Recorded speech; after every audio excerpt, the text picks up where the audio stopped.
Hello everyone. So welcome to Nursing Diary 712. So today we will discuss about the medical surgical topic and that is occupational diseases.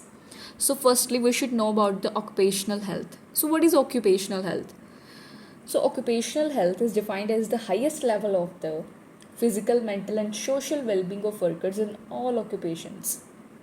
So firstly हमें occupational disease के पहले हमें occupational health के बारे में पता होना ज़्यादा ज़रूरी है.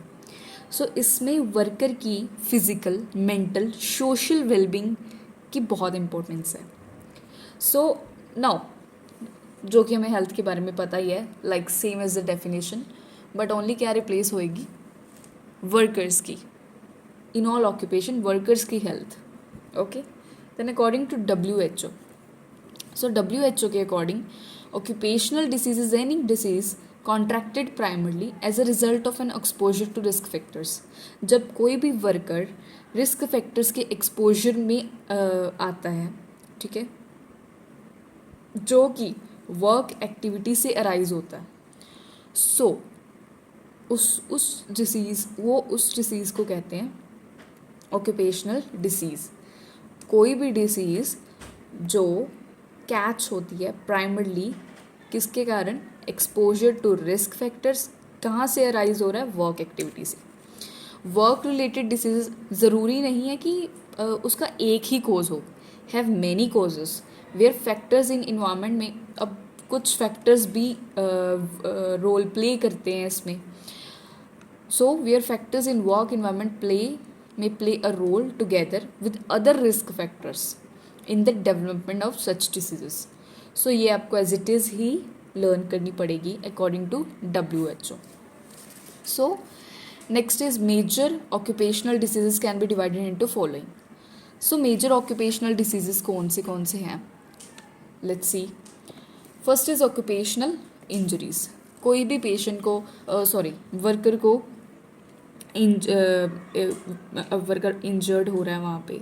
सो that is known as, normally हम इंजरी वर्ड देते हैं, but if patient is having injury in the working area, so it is known as occupational injury. Same like if patient gets some respiratory disease through occupation like asbestosis and various examples हम आगे देखेंगे disease conditions. So occupational lung diseases, then occupational mental disorders, occupational cancers, dermatosis that is related to skin, infections, then toxicology, toxins, then others. So these are the occupational diseases, major occupational diseases. So now we will discuss about the common occupational diseases in India. So what are the common occupational diseases? A list of occupational diseases in India is provided in the third schedule of the Indian Factories Act, that is 1948.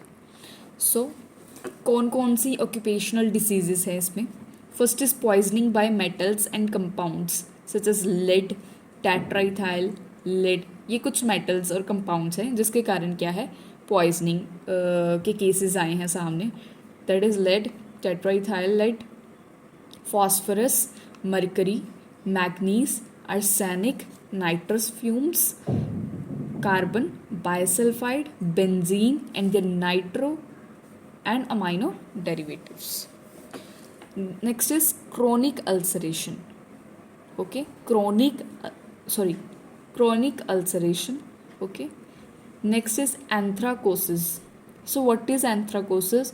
ये क्या होता है कि black discolouration, जैसे कि लिखा हुआ है मैंने, ब्लैक डिस्कलरेशन हो जाती है ब्रोंकियल म्यूकोजा की, और जिसके कारण जो ल्यूमन होता है वो पूरा ब्लॉक्ड हो जाता है, जिसके कारण क्या है, वो लंग्स का काम करना क्या होता है, बंद हो जाता है. So we all know the anatomy of the lungs. Okay, and the next is silicosis. Silicosis भी एक रेस्पिरेटरी डिसीज़ ही है, and it is due to silica dust, inhalation of the silica dust.